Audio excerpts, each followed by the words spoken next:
नमस्कार, आपण पाहता स्टार वन महाराष्ट्र न्यूज, जनसामान्यांचं निर्भीड व्यासपीठ. आजच आपल्या चॅनलला लाईक करा, सबस्क्राईब करा, शेअर करा.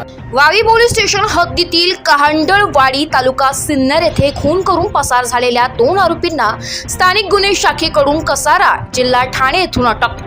वावी पोलीस ठाणे हद्दीत दिनांक 3/4/2024 रोजी सकाळी 9 वाजता कहांडळवाडी शिवार तालुका सिन्नर येथे रोड कडेला असलेल्या शेतात कुजलेल्या अवस्थेत असलेल्या पुरुषाचा मृतदेह मिळून आलेला होता. सदर मृतदेहाच्या बाजूला रक्ताने माखलेला दगड मिळून आलेला होता. सदरचे अज्ञात मयताची ओळख पटविली असता तो दिलीप भाऊसाहेब सोनवणे, राहणार चिंचोली, तालुका संगमनेर, जिल्हा अहमदनगर असल्याची माहिती मिळाली होती. यातील मयताच्या डोक्यावर मानेवर वार करून त्यास ठार मारलेले होते. त्याप्रमाणे वावी पोलीस ठाणे येथे गुन्हा दाखल करण्यात आलेला होता. सदर गुन्ह्याच्या तपास दरम्यान मयत दिलीप सोनवणे याच्या सोबत राहणार त्याचा मावस भाऊ कृष्णा उर्फ पोपट जालिंदर जाधव, राहणार चिंचोली, तालुका संगमनेर व मित्र अजय सुभाष शिरसाट, राहणार चास, तालुका सिन्नर यांनी दिलीप सोनवणे याचा खून केल्याची माहिती प्राप्त झालेली होती. गुन्हा घडल्यापासून कृष्णा जाधव व अजय शिरसाट हे फरार होते व त्यांचे मोबाईल देखील बंद होते.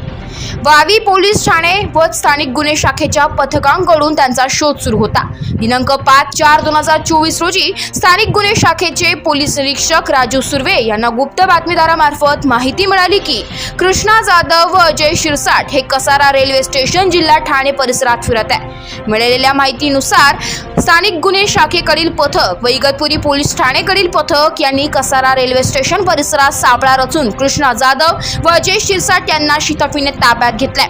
चौकशी केली असता त्यांनी सदर गुन्ह्याची कबुली देखील दिली आहे. सदरचा गुन्हा अनैतिक संबंधाच्या संशयातून झाल्याचं निष्पन्न झालंय. सदर आरोपींना पुढील तपास कामी वावी पोलीस ठाणे येथे हजर करण्यात आलंय. सदरची कामगिरी नाशिक ग्रामीण जिल्हा पोलीस अधीक्षक विक्रम देशमाने, अप्पर पोलीस अधीक्षक आदित्य मिरखेलकर व उपविभागीय पोलीस अधिकारी निफाड विभाग निफाड निलेश पालवे यांच्या मार्गदर्शन व सूचनांप्रमाणे स्थानिक गुन्हे शाखेचे पोलीस निरीक्षक राजू सुर्वे, सहाय्यक पोलीस निरीक्षक गणेश शिंदे, पोलीस अंमलदार नवनाथ सानप, विनोद टिळे, विश्वनाथ काकड, हेमंत गिलबिले, प्रदीप बहिरम, चालक विकी म्हसदे, इगतपुरी पोलीस स्टेशन कडील ASI गणेश परदेशी, पोलीस शिपाई अभिजित पोटिंदे यांच्या पथकाने केली आहे. स्टार वन महाराष्ट्र न्यूज साठी प्रतिनिधी इरफान पठाण, नाशिक.